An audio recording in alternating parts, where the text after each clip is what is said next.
एक क्वेश्चन था ना। ठीक, पहला क्वेश्चन पकड़ते हैं।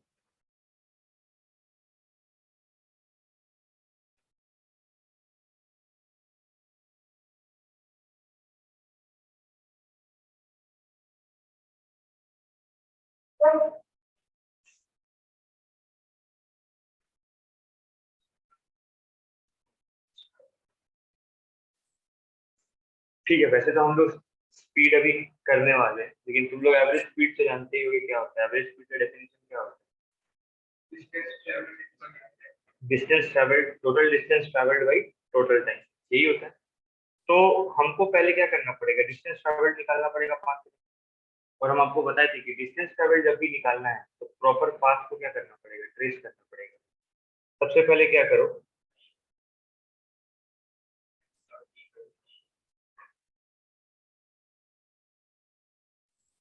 इसको ऐसे कर लो।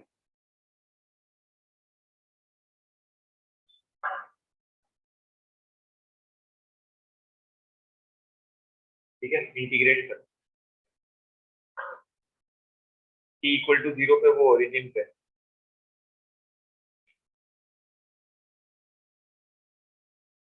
x equal to t d t का इंटीग्रेशन क्या, t square by two. Limit put कर दो, टी स्क्वायर डी टी का टी क्यूब बाई टू। आगे अपना, मेरा इनिशियल पोजीशन क्या है, 0 पे 0। फाइनल पोजीशन 5 सेकंड पे कितना है, यहाँ वैल्यू 5 पुट करो। 5 पुट करोगे तो हो जाएगा 125/2 माइनस 125/3। ये हो जाएगा 125/6। चेक कर लो, यहाँ पे 5 पुट करना है, ये होगा 125/2। यहाँ पे 5 पुट करोगे, ये होगा 125/3। 125/2 माइनस 125/3 हो जाएगा 125/6। ठीक है, क्या सिर्फ दो ही चाहिए कि ऐसा भी उस जगह का भी लोकेशन चाहिए जहाँ पे वी जीरो हो रहा था? तो वी जीरो करके देखो तो कहाँ पे जीरो हो रहा था, देखना।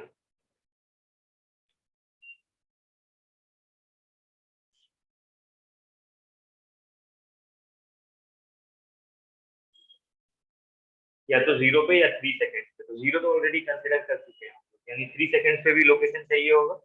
3 सेकेंड पे लोकेशन कितना होगा बताओ। 3 यहाँ पुट करोगे तो होगा 9 × 3 27/2 माइनस 27/6, सॉरी 27/3। इसको हम देखो ध्यान से लिख सकते हैं 27/6 यानी 9/2। चेक करो तो लिख सकते, नंबर लाइन बनाओ। नंबर लाइन बनाए, सबसे पहले कहाँ पर है हम, 0 पे। 0 से कहाँ गए हम, 125/6। ये हुआ t इक्वल टू, हाँ एक, ये 9/2 आगे होगा, 125/6 थोड़ा पीछे होगा। ठीक है, ये है t इक्वल टू 5 पे, ये है t इक्वल टू 3 पे। अब पाथ बनाओ, 0 से यहाँ गए, फिर यहाँ से यहाँ, क्या ठीक है, क्लियर। इसको कुछ गड़बड़ हो रहा है तो 9/2 ऑब्वियसली 4.5 से छोटा ही होगा।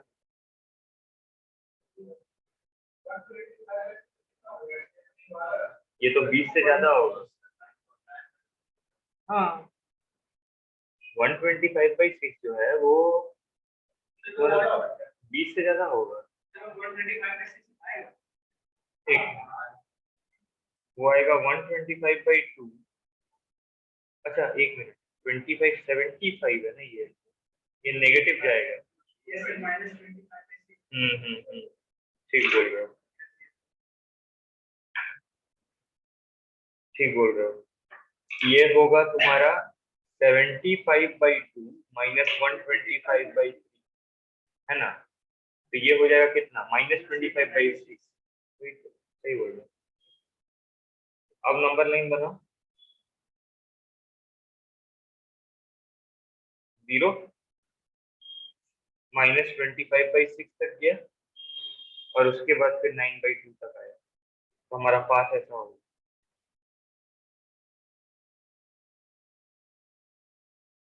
क्या ठीक है ना? तो ये लेंथ तो हमको पता है 25/6 हो गया। ये लेंथ कितना होगा? 25/6 प्लस 9/2, तो ये कितना हो जाएगा? 27 प्लस 25, 52/6। देखो तो टोटल डिस्टेंस कितना हो जाएगा ट्रेवल? टोटल डिस्टेंस ट्रेवल हो जाएगा 25 प्लस 52, कितना हो गया? 77/6। तो क्या हम बोल सकते हैं एवरेज स्पीड जो होगा वो होगा टोटल डिस्टेंस बाई टाइम। तो ये होगा 77/30। करेक्ट। नियर नियर किसके अबाउट आएगा? 2.6 समथिंग। तो हम अपना आंसर नियरेस्ट इंटीजर पे क्या मान रहे हैं? 3। क्लियर है? डिस्टेंस निकालना समझ में आया क्या? बस डिस्टेंस निकालो, total distance by total time की एवरेज स्पीड का। हालांकि एवरेज स्पीड आज कवर करेंगे, लेकिन तुम लोगों को पहले से आइडिया है, ये हम मान के थोड़ा बहुत चलते हैं। ठीक है। अच्छा, दूसरा क्वेश्चन देखते हैं।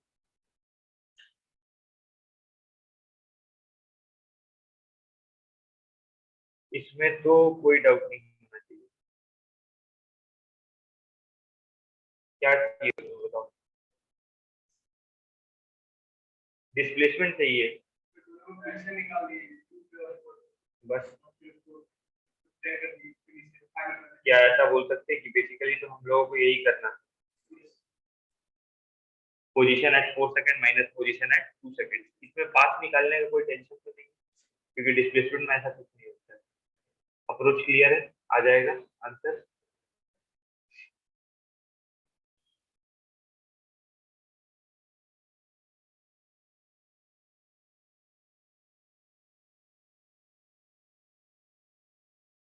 इन द अबव क्वेश्चन, तो जो पहला सब पार्ट है उसमें क्या पूछ रहा है? एवरेज वेलोसिटी की इंस्टेंटेनियस वेलोसिटी?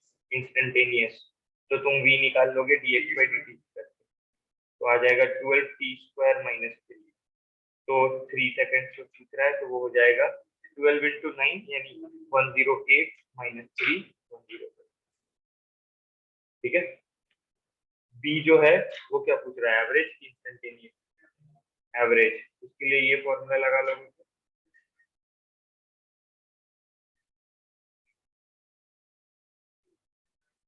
है ना? उसी को 2 से डिवाइड कर। सही। देखो,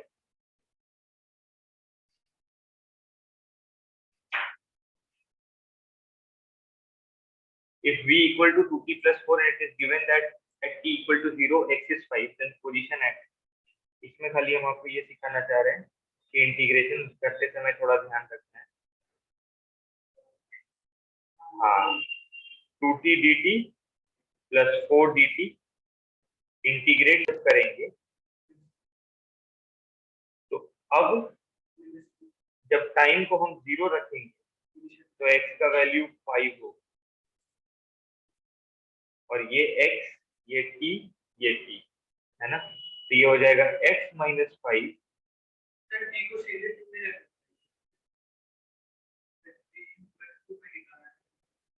हाँ, टू रख सकते हैं, लेकिन x as a function of time हम लोग जनरली निकालते रहते हैं। ठीक है। तो बात देखो, दो डिफरेंट चीज करने का कोई फायदा नहीं। तो यहाँ पे आप करोगे t² प्लस 4t, तो यहाँ से x का वैल्यू आ जाएगा, और 2 पुट कर दो। 4 प्लस 2 8, सॉरी 4 प्लस 8 12, 12 प्लस 5 7। ये आ गया हम लोगों का पोजीशन। यहाँ तक क्लैरिटी है पूरा? ठीक है। आज हम लोग बात करेंगे स्पीड का और acceleration.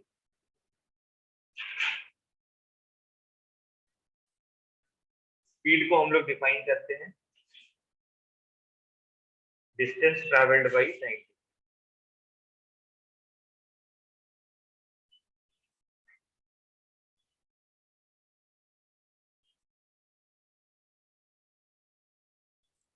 Distance travelled by time. कैसा क्वांटिटी होगा स्केलर की वजह से? स्केलर।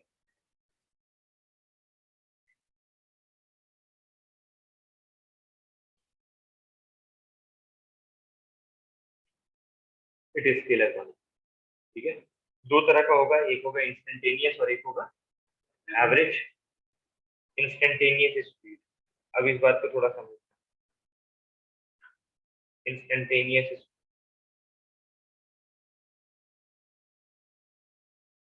इंस्टेंटेनियस मतलब बहुत छोटा सा इंस्टेंट ले रहे होगे, क्या उस इंस्टेंट में यू टर्न अलाउड होगा? इंस्टेंटेनियस मतलब एक इंस्टेंट को देख रहे हो, तो यू टर्न तो नहीं ना हो सकता है, क्योंकि यू टर्न होगा तो तुम क्या बोलोगे, उसी इंस्टेंट पे एक बार पार्टिकल का वेलोसिटी राइट है, एक बार लेफ्ट है, ऐसा तो नहीं हो सकता है। इसका मतलब है जो भी, जब हम इंस्टेंट की बात करते हैं तो उस छोटे से टाइम इंटरवल में मेरा पार्टिकल कभी भी यू टर्न नहीं करता, या तो वो लेफ्ट में मूव करता रहे या राइट में मूव करता रहे, करेक्ट। तो तुम सोचो अगर इंस्टेंटेनियस की बात होगी तो कोई पार्टिकल मान लो इधर मूव किया, उसका डिस्प्लेसमेंट हुआ dx का, ठीक है, उसका डिस्प्लेसमेंट हुआ dx का, या फिर वो इधर मूव किया तो उसका डिस्प्लेसमेंट हुआ dx का, ठीक है। क्या हम इस केस का डिस्टेंस ट्रेवल्ड को मॉड्यूलस ऑफ dx बोल सकते हैं? जो भी dx रहा होगा उसका जो मॉड्यूलस होगा वही डिस्टेंस ट्रेवल्ड होगा, क्योंकि इस केस में डिस्टेंस ट्रेवल्ड का मैग्नीट्यूड, सॉरी डिस्प्लेसमेंट का मैग्नीट्यूड और डिस्टेंस ट्रेवल्ड क्या होने वाला है, सेम होने वाला है। तो अगर ऐसा सिचुएशन है तो क्या हम इंस्टेंटेनियस स्पीड को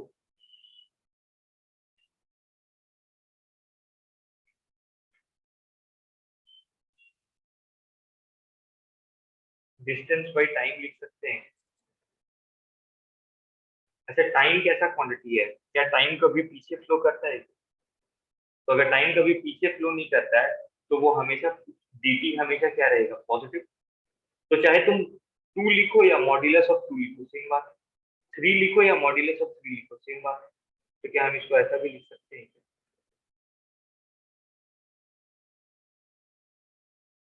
तो क्या हम पूरे मॉड्यूलस को अगर एक साथ करते,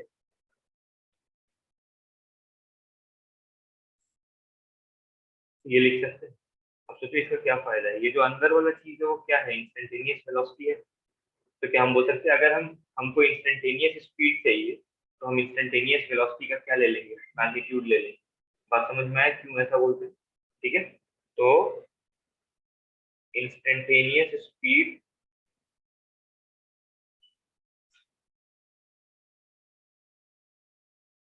is equal to modulus of instantaneous velocity.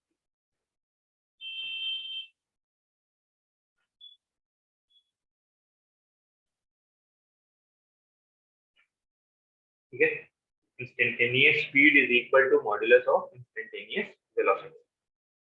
ठीक है, तो अगर हमसे कोई बोलेगा कि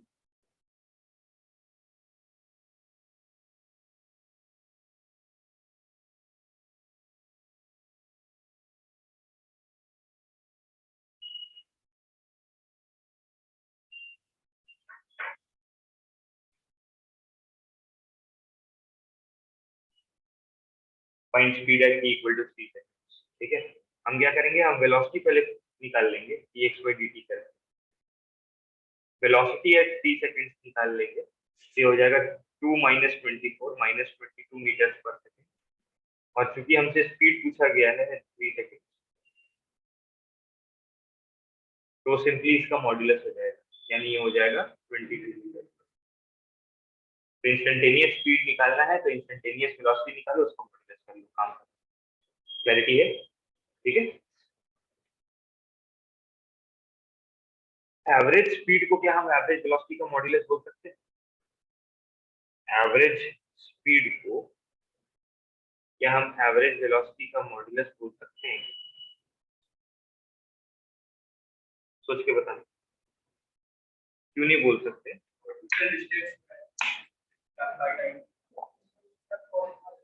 एग्जैक्टली। अभी क्या होगा, एवरेज तो एक इंटरवल होता है ना।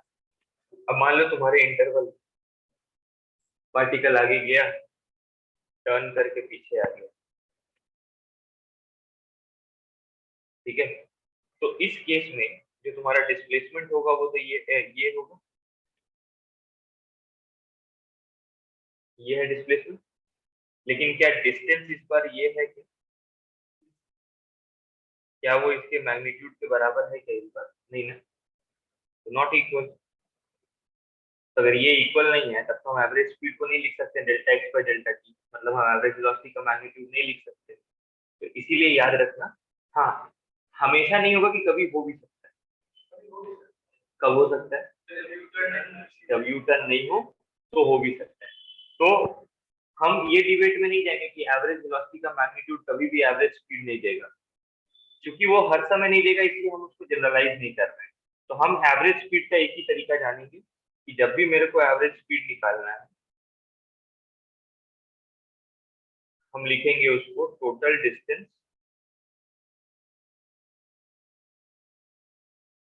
Divided by total. जैसा आज का पहला क्वेश्चन में आप लोग किए थे, एवरेज स्पीड निकालना था, क्या किए? टोटल डिस्टेंस कैलकुलेट किए, टोटल टाइम निकालिए। अच्छा, टोटल डिस्टेंस कैलकुलेट करना तो अपने को पूरा क्लियर है। क्या क्या लोकेशन निकालना पड़ता है? इनिशियल, फाइनल, और अगर बीच के इंटरवल में कहीं जीरो हो रहा है तो वो लोकेशन निकालना पड़ता है। क्लियर है? ठीक। तो average velocity, instantaneous velocity, average speed, instantaneous speed, ये हम लोगों का क्लियर है। अगला जो इंपॉर्टेंट चीज हम लोगों के लिए वो है एक्सेलरेशन। एक्सेलरेशन के बारे में अगर हम बात करें,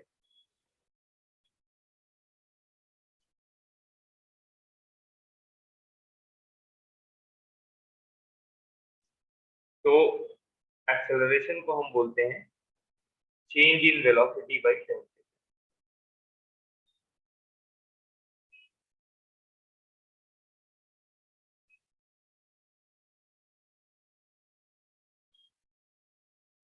change in velocity by time taken. ठीक है। अब ऑब्वियस सा बात है, कोई भी चीज जब टाइम टेकन पे डिपेंड करता है, हम बताएं, वो हमेशा दो तरह का वैल्यू देगा। क्या क्या देगा? इंस्टेंटेनियस वैल्यू और एवरेज वैल्यू। तो अगर हम इंस्टेंटेनियस एक्सेलरेशन की बात करें,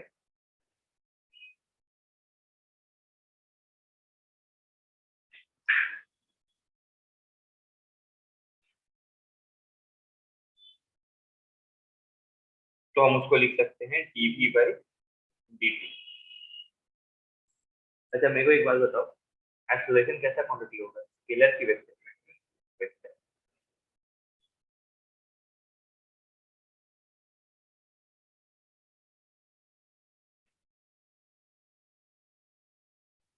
इसको थोड़ा सा मॉडिफाई करें, ये तो एक यूजेबल फॉर्मूला है ही है, इसको थोड़ा सा चेंज कर रहे हैं, इसको ऐसे लिख रहे हैं,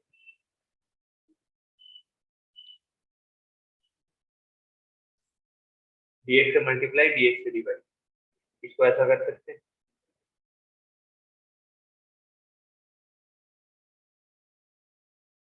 dx बाई dt को क्या लिख सकते हैं? v, instantaneous velocity.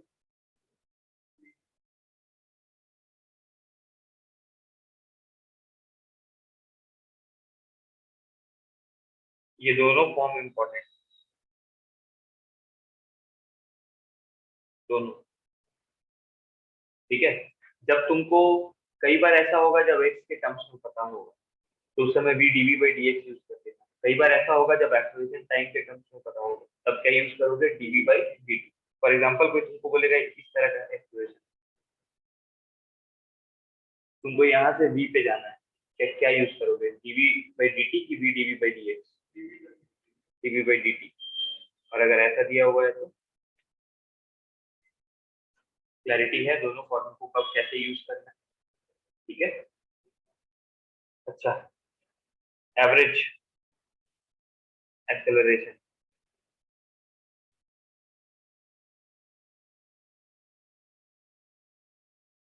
Average acceleration की अगर हम बात करें तो क्या हम बोल सकते हैं? वो तो सिंपली होगा,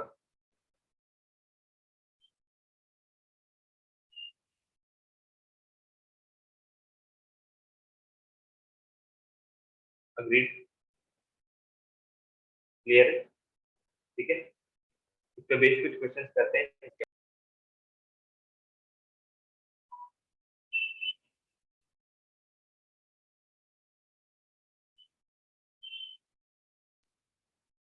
पहला वाला में क्या यूज करोगे, ए का value d v by D T की V d v by D X, V d v by D X, क्योंकि तुमको ए एस एक्स दिया हुआ है, तो लिखो v d v by D x, rearrange करो, ठीक है। अभी तुमको क्या बताया गया, velocity at x equal to zero is zero, तो इन दोनों का वैल्यू जीरो और जीरो डाल दी। तुमको कौन से एक्स का वेलोसिटी चाहिए, 4 पे, वी डीवी क्या हो जाएगा, v square by 2, limits put कर दोगे, एक्स डी एक्स क्या हो जाएगा, x square by 2, limit put करोगे तो हो जाएगा 4 स्क्वायर बाई 2 यानी 16 बाई 2, तो वी स्क्वायर का वैल्यू आ जाएगा 16, तो वी का वैल्यू हो सकता है +-4, तो हमारे ऑप्शन में -4 तो है नहीं, तो हम लोग किसको आंसर मान लेंगे, +4 को। अप्रोच क्लियर है, ठीक है। अच्छा, instantaneous acceleration when t at t equal to 4.5, तो इंस्टेंटेनियस निकालने बोला है तो हम क्या करेंगे, डीवी बाई डी टी करेंगे, डीवी बाई डी टी करते हैं तो ये आ जाएगा 8 - 2t, तो एक्सेलरेशन एट 9/2 सेकंड दिखता है ना, 4.5 रख सकते हैं 9/2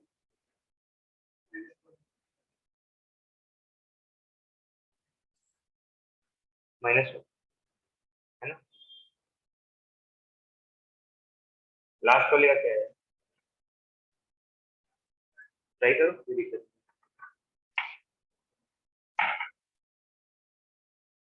नहीं, चेक करो।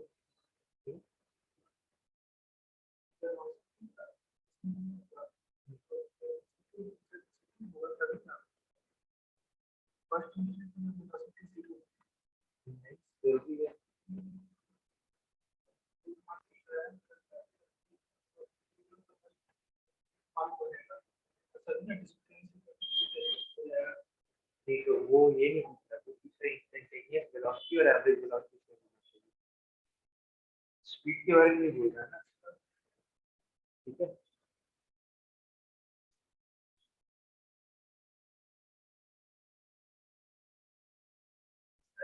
हाँ, इस इस क्वेश्चन में हीट एंड ट्रायल तुमको काफी टाइम नहीं ले लेगा,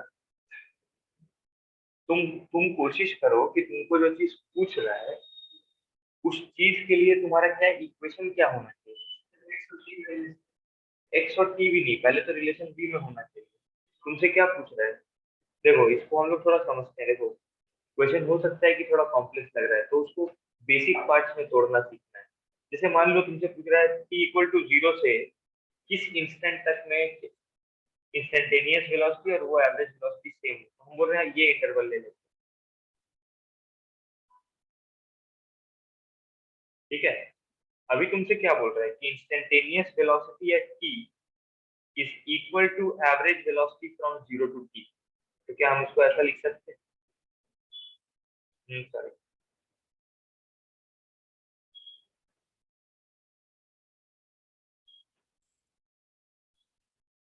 अब इसी चीज पे मेरे को सारा वैल्यूज लाके क्या करना है, पुट करना है, लेकिन मेरा वर्किंग फॉर्मूला तो यही है ना, है कि नहीं। तो अब देखो तो इसमें हम कैसे करेंगे, b को लिखे dx by dt,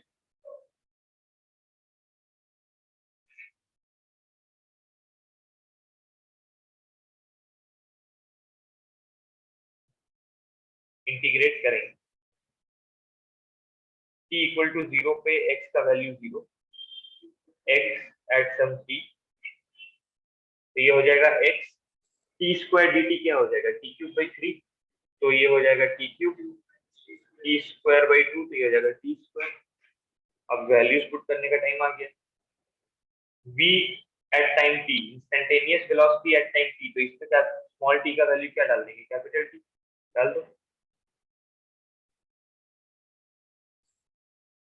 x of t क्या होगा, T cube minus T square, x of zero क्या होगा, जीरो डिवाइडेड बाई टी,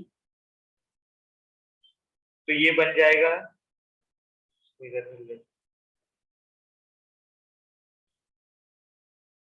ये बन जाएगा 3t² minus 2t is t² minus 3। एक तरफ कर लो,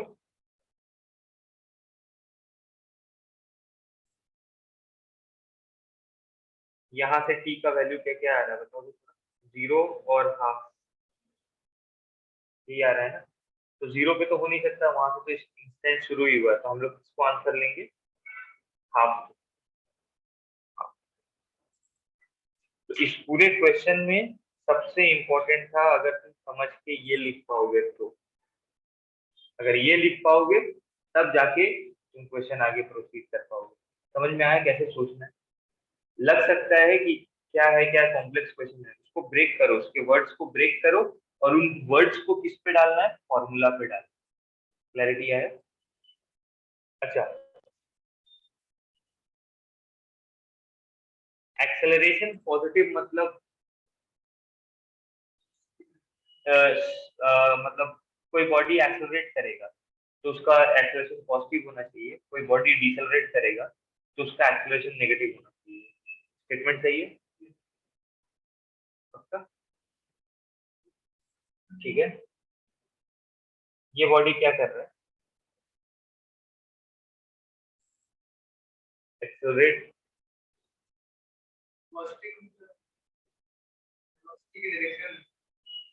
पॉजिटिव नहीं ना, वेलोसिटी के डायरेक्शन में होना चाहिए। तो क्या हम बोल सकते हैं सिर्फ एक्सेलरेशन का साइन देख के हम नहीं बता सकते कि पार्टिकल एक्सेलरेट कर रहा है या डिसेलरेट कर रहा है। एकदम दिमाग में बैठा लेना है। To answer whether a particle is accelerating or decelerating, we have to see sign of both A and B.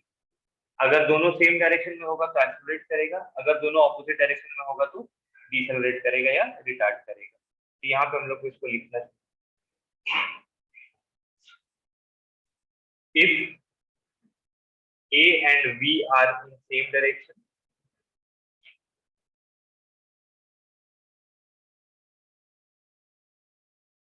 then body accelerates.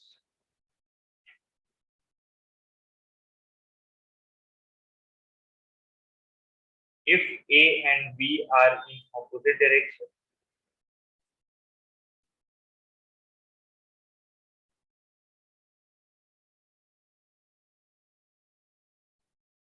then body decelerates.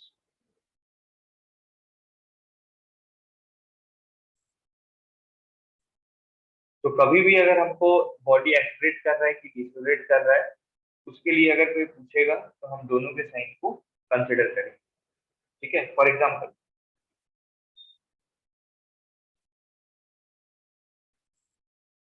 Suppose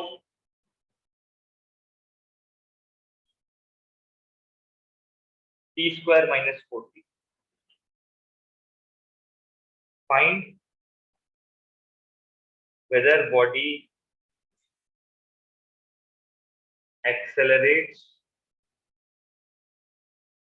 or decelerates at t equal to say 4 second. ठीक है, मान लो t equal to 4 second पे body accelerate कर रहा है कि decelerate कर रहा है, ये मेरे को पता करना। v एट 4 सेकेंड कितना होगा, 0। 0 से थोड़ा बचते हैं क्योंकि 0 पे फिर मेरे को साइन का इंफरेंस नहीं पता चलेगा, राइट। 0 पे तो क्या होगा, तुम 0 पे हो तो जिधर भी a होगा तुम एक्सेलरेट ही करोगे क्योंकि फिर तुम्हारा स्पीड बढ़ेगा ही बढ़ेगा। 3 पे बताओ तो कितना होगा, -3। एक्सेलरेशन तुम निकाल लोगे 2t माइनस 4, एक्सेलरेशन कितना होगा 3 सेकेंड पे, 2। दोनों का डायरेक्शन सेम की ऑपोजिट, ऑपोजिट, तो बॉडी क्या कर रहा होगा, रिटार्ड, बॉडी इज डिसेलरेटिंग।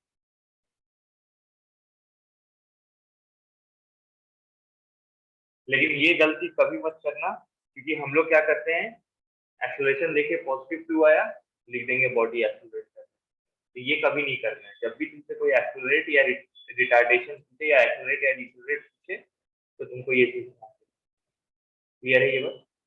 ठीक है, ओके, क्वेश्चन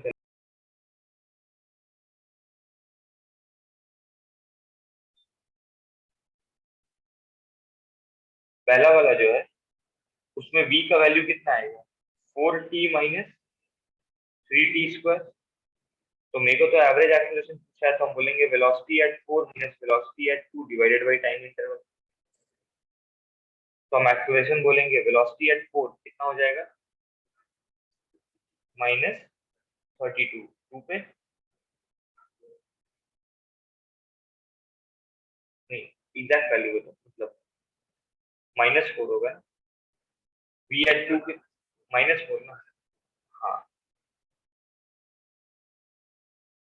तो ये हो जाएगा कितना -28/2। तो a का वैल्यू हो जाएगा -14। ऑप्शन देख के यही लग रहा है कि उन्होंने मैग्नीट्यूड कंसिडर किया है, तो हमारा आंसर हम क्या मार्क कर देंगे। बट याद रखना कि इसको क्वेश्चन को सही बनाने के लिए यहाँ होना चाहिए था मैग्नीट्यूड ऑफ एक्सेलरेशन, है ना, magnitude of average acceleration between this to this. Okay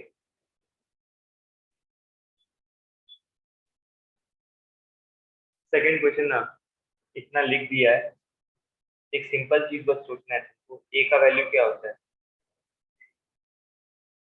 तुमसे पूछ रहा उस जगह एक खोजो जहाँ पे v क्या है 0, तो जहाँ पे v ही 0 होगा वहाँ a भी क्या होगा